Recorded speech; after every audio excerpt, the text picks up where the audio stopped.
weather's been good. The snow's not too much to drive them out right now, so there's springs running all up that high country, and these cows find some good grass, and there's no reason for them to come out, so they'll hold. You know, they become pretty rangy and wild up in that country, so it's our job to go up and tell them it's time to come home, girls.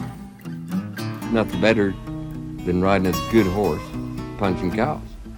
There's nothing better than that. Whereas any other job, you're working 9 to 5, and you have somebody sitting looking over your shoulder just about all the time.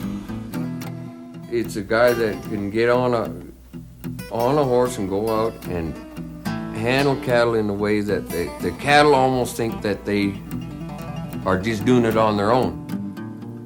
They don't do it just because they love riding a horse. I mean, they do it because that's the way that works.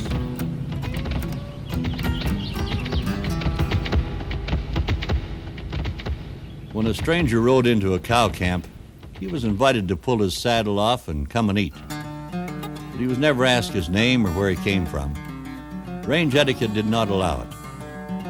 If he was given a job, he was simply asked, "What are we to call you?" He was taken at face value and later judged by his actions.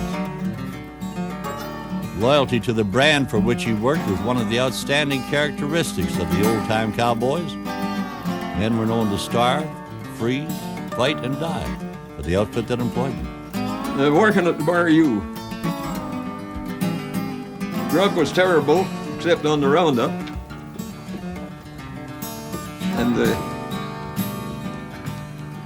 But I enjoyed it. I always liked breaking horses. I was more of a horseman than I was a cowman. And I like working with those old fellers. Those old guys did everything so nice and easy and so slick.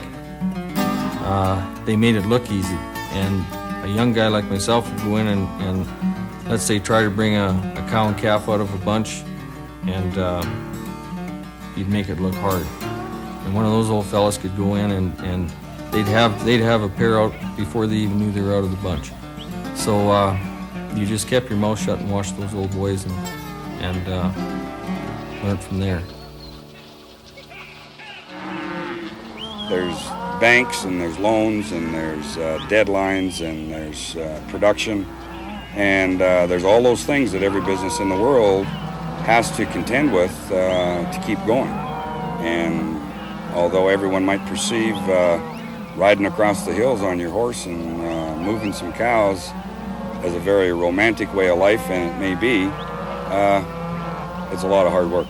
It's wanting to go out there when it's 40 below or 90 above, or kind of put yourself on the line for another guy's brand. Really, you gotta like it, or you're not going to be around very long. It doesn't pay that great at times for the work and the danger I guess you go through. I think it's a life that if you like it, you can't make a better way of life. And the money might not always be grand, but you'll get by. And if you didn't like it, it might be one of the worst occupations you could have. Come down there and I had the post ball and I had the crowbar and the chainsaw in one hand and balled up on his front feet and did a hula hand over, and I'll tell you what. Gordy Rogers come down the road and my horse is by the fence and he seen me coming across the field with a chainsaw in the hand. He thought, Jesus, there's a horse going to be dead pretty quick. He's got to have some of the old ranching heritage.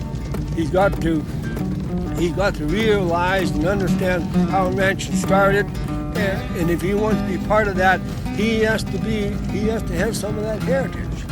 If he hasn't got some of that heritage, he ain't going to remain a cowboy very long. It's a sense of being, and once you get bit by the bug, you never lose it. Get that second stirrup, and I don't care whether it's a bronc or what it is a good feeling. And others have to go other places to get that. You know, they go to drugs, they go to whatever. I don't have to do that. I swing my leg over a horse, and there's a high.